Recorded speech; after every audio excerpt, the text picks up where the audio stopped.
Olá, bem-vindos ao Conversa Pública. No programa de hoje vamos falar sobre o projeto Amazônia Conectada. Recentemente, o Exército anunciou que vai lançar mais de 600 quilômetros de fibra ótica no leito do Rio Negro. Isso vai levar a internet de alta velocidade para o Amazonas, diversas cidades do estado e também sua capital, Manaus.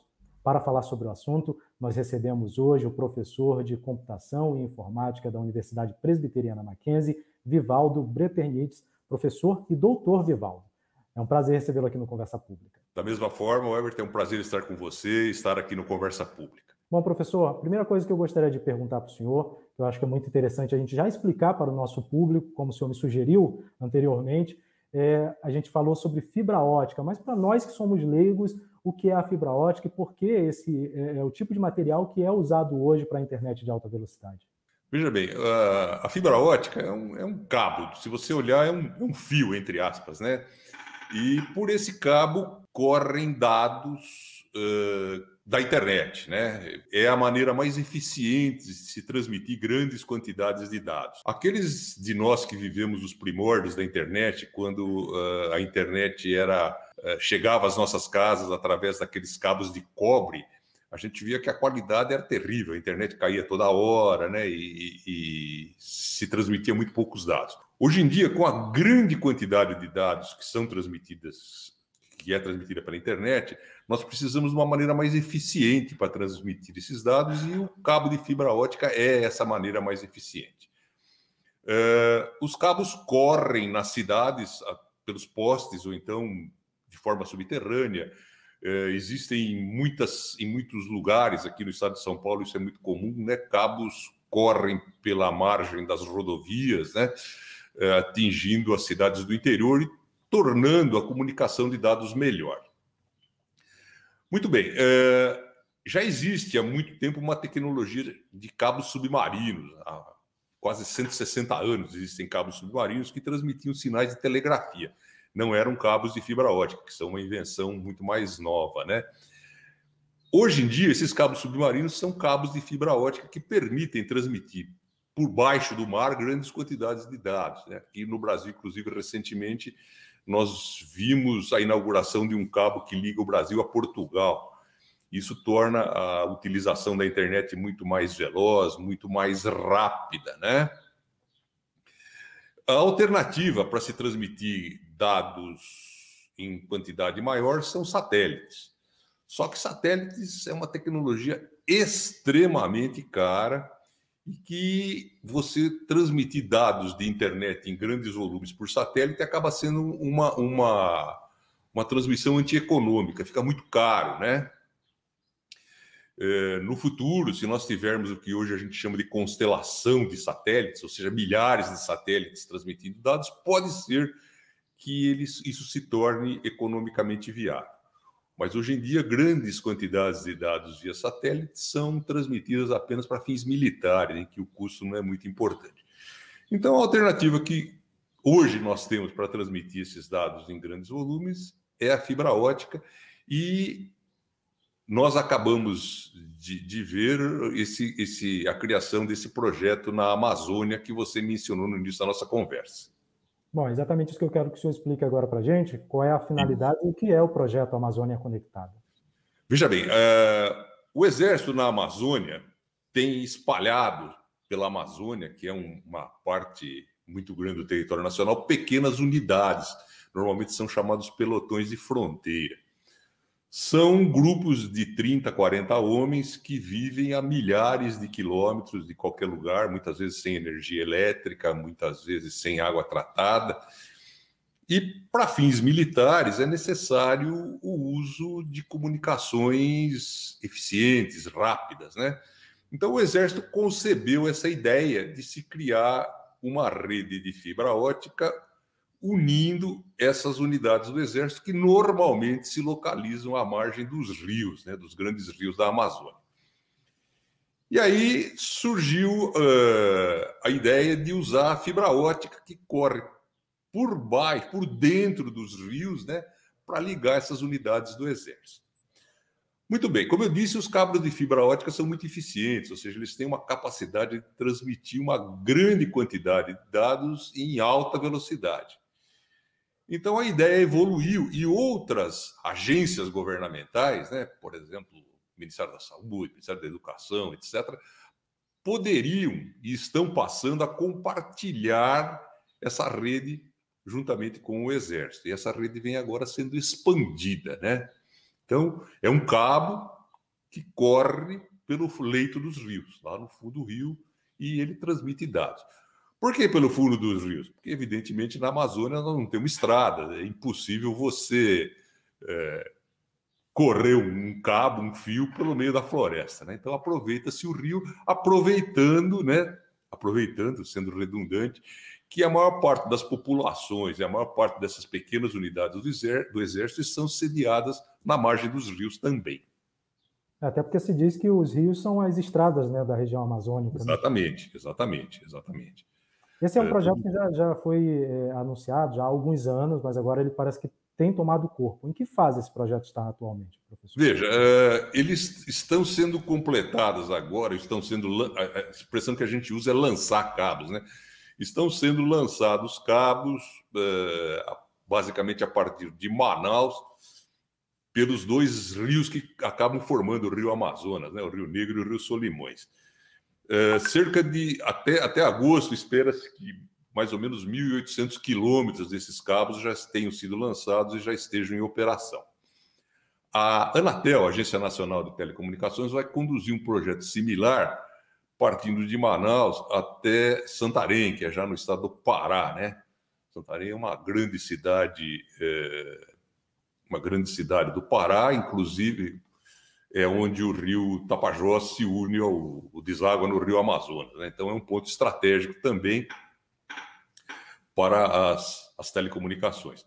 E o que a gente espera é que, à medida que o tempo for passando e que existam verbas disponíveis para isso, essa rede vá se espalhando por toda a Amazônia, né?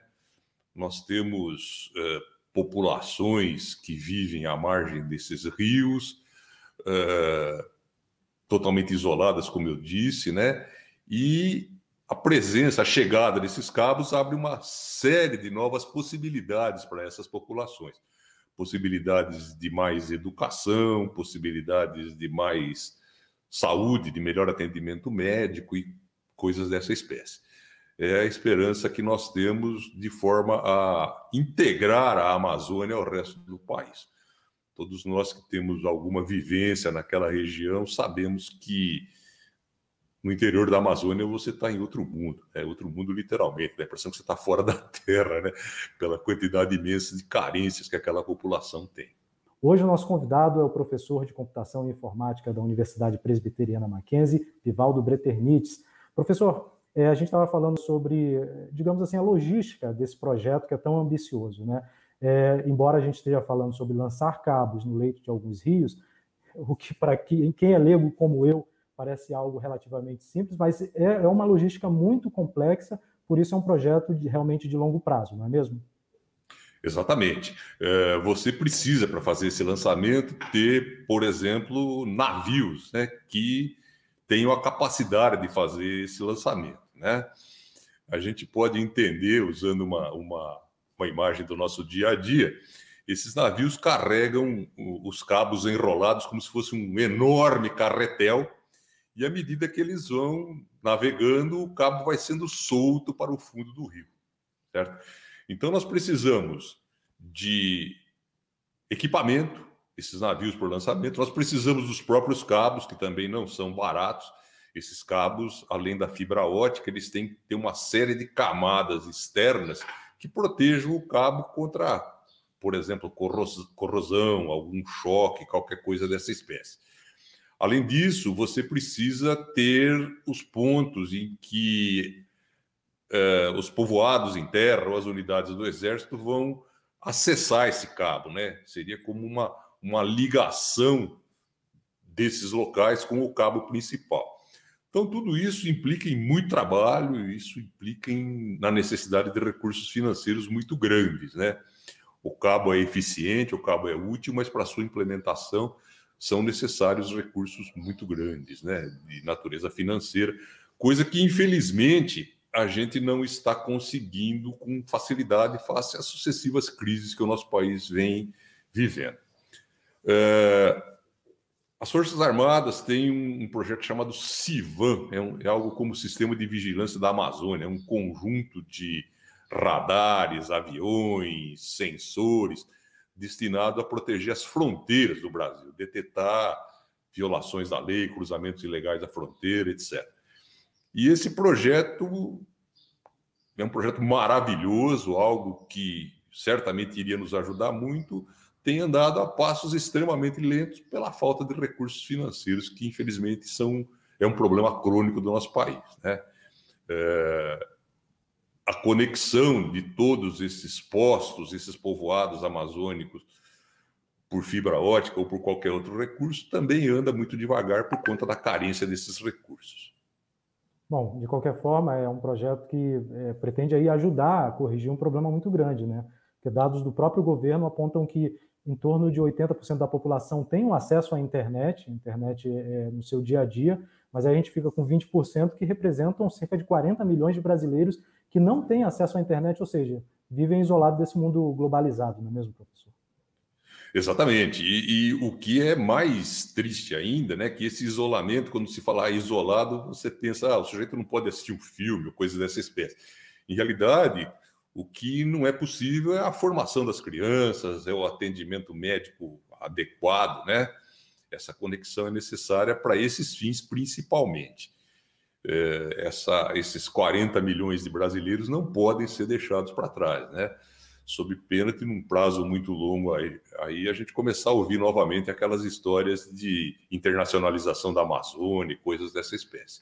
Isso, na minha visão, é um projeto que deveria receber uma prioridade enorme e só não anda mais depressa, como eu disse, por conta dessa nossa carência crônica de recursos financeiros.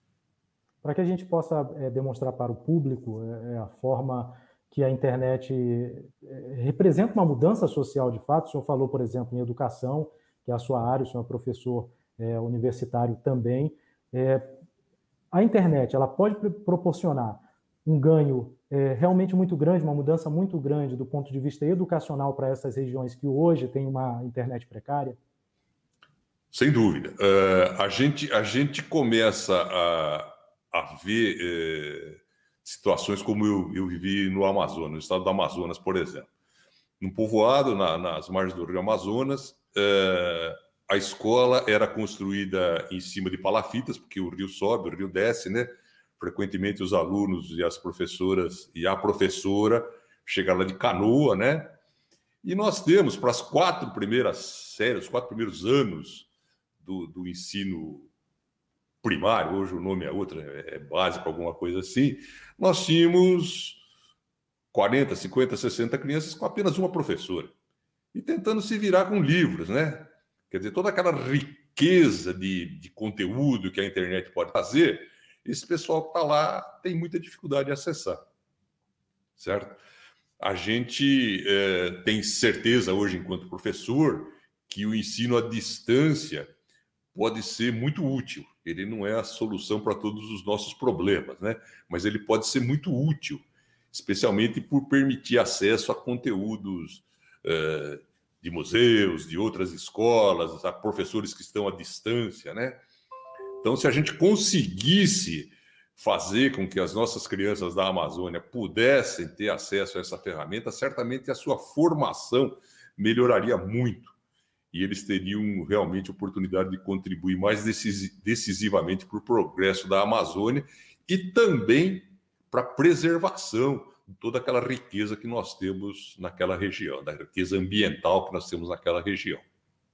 Evidentemente que a gente está falando até sobre a Amazônia, mas dá para trazer um paralelo perfeitamente para a gente que está no Sudeste, por exemplo, para este momento de pandemia em que muitas escolas, a maioria das escolas precisou ficar fechada durante mais de um ano, como alguns alunos da rede pública estão tendo uma dificuldade muito maior de seguir com os estudos em relação, por exemplo, aos estudantes das redes particulares, para que a gente tenha uma ideia de o quanto a internet é necessária e importante para os estudantes, para que eles mantenham realmente essa sequência de estudos, não é, professor?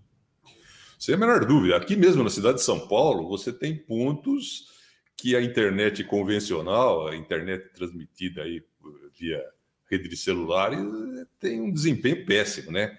E você vê aí desestímulo, crianças abandonando a escola, que é profundamente triste, porque a gente vê que neste momento em que a globalização avança, a especialização avança, nós vamos ter cada vez mais empregos para pessoas que têm uma formação adequada e cada vez menos emprego para quem não tem uma formação adequada, né? O trabalho braçal tende a ir diminuindo e tende a se extinguir, né?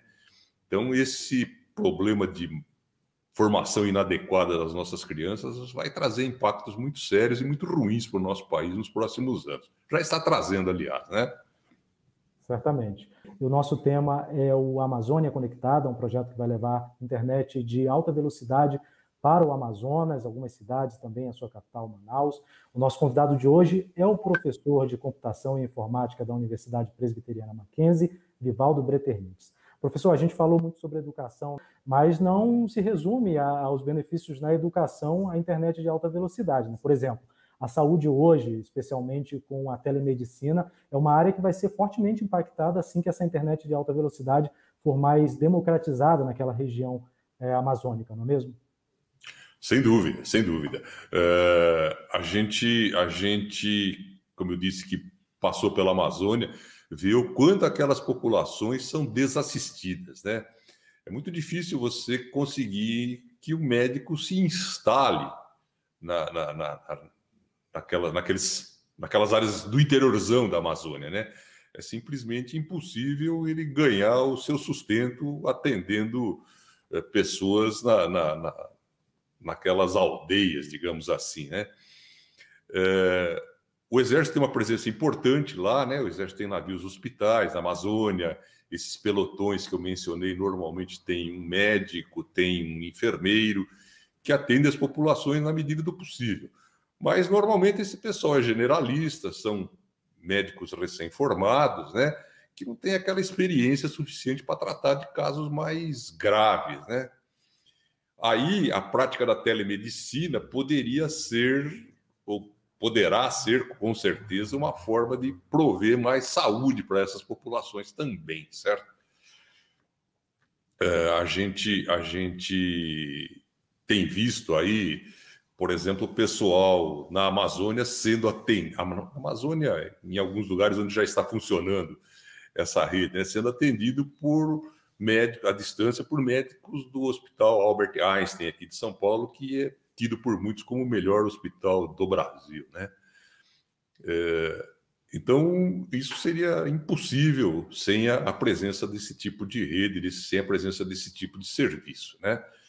Então, educação e saúde serão as mais importantes aplicações dessa rede para o meio civil. Evidentemente, ela foi concebida como uma forma de ligar unidades militares, mas para o meio civil, educação e saúde certamente serão as maiores vantagens trazidas pelo uso dessa rede. Vamos esperar que o dinheiro não acabe, né, e que ela possa continuar sendo expandida por todos esses rincões do nosso Brasil, né? Agora, o senhor poderia fazer para a gente um panorama rapidamente sobre o que essa internet mais veloz, se tratando de região amazônica, pode também representar para o Brasil como um todo, já que a gente está em busca desse progresso e que o país se desenvolva cada vez mais?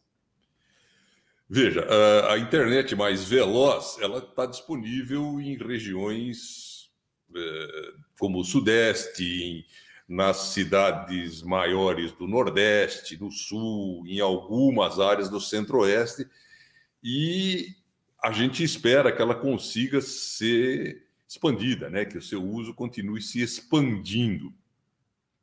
Nós estamos às vésperas, praticamente, da chegada da telefonia celular 5G. A telefonia celular 5G exige a transmissão de dados em altíssima velocidade para que ela possa ser eficiente.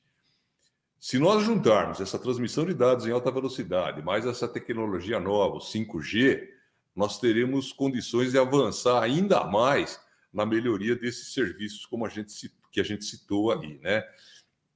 Saúde, educação, além de enormes vantagens para as empresas, que vão poder conectar máquinas em entre si através da internet, automatizando fortemente o processo produtivo, otimizando o processo produtivo.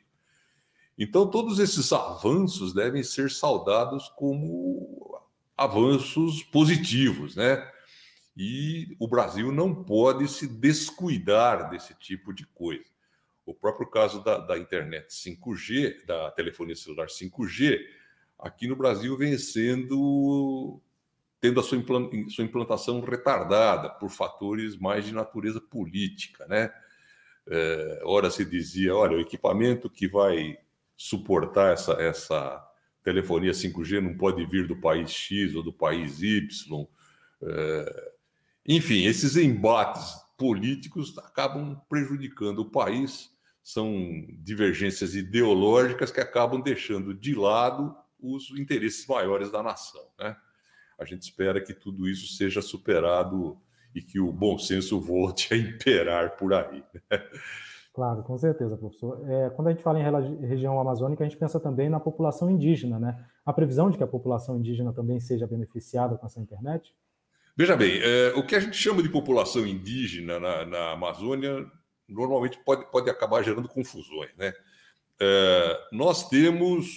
Existe um grau de miscigenação muito grande na Amazônia, né? A população, existem pessoas que têm, entre aspas, aí, sangue índio, né?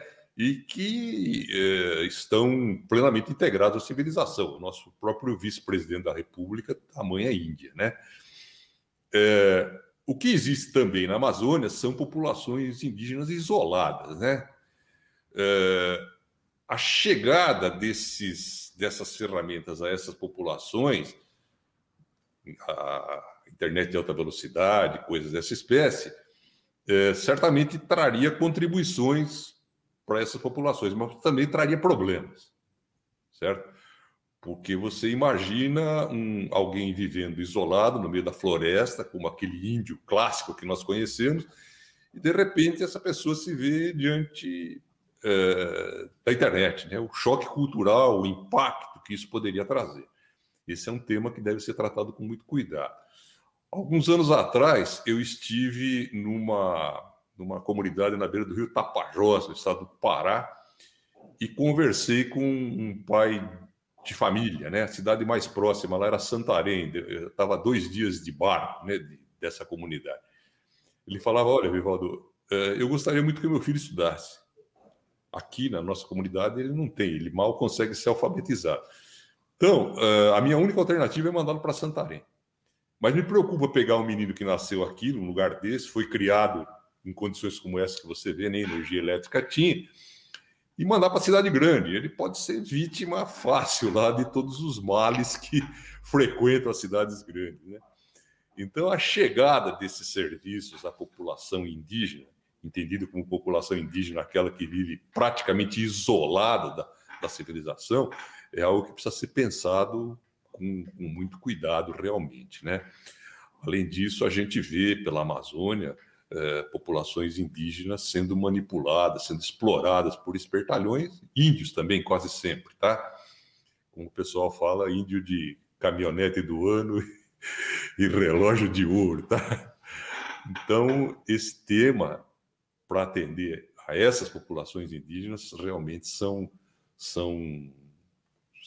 um problema que tem que ser muito pensado. Nas margens dos rios, a gente fala em população indígena, mas já são populações bastante adaptadas, né, ao nosso sistema de vida, né? Para esse pessoal, eu só vejo vantagem na chegada dessas ferramentas.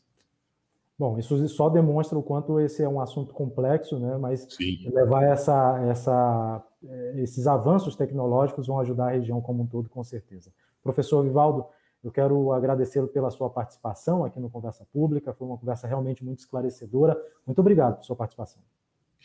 Quem agradece a oportunidade sou eu, Herbert, e eu sigo à disposição de vocês. Foi um grande prazer estar com vocês todos. Prazer é todo nosso. O senhor é sempre muito bem-vindo aqui no Conversa Pública. Muito obrigado. Até a próxima. Até a próxima. Com isso, encerramos a edição de hoje. Um grande abraço para você que nos acompanhou de casa e também pela internet, que é o tema do Conversa Pública de hoje. Um grande abraço. Até a próxima edição.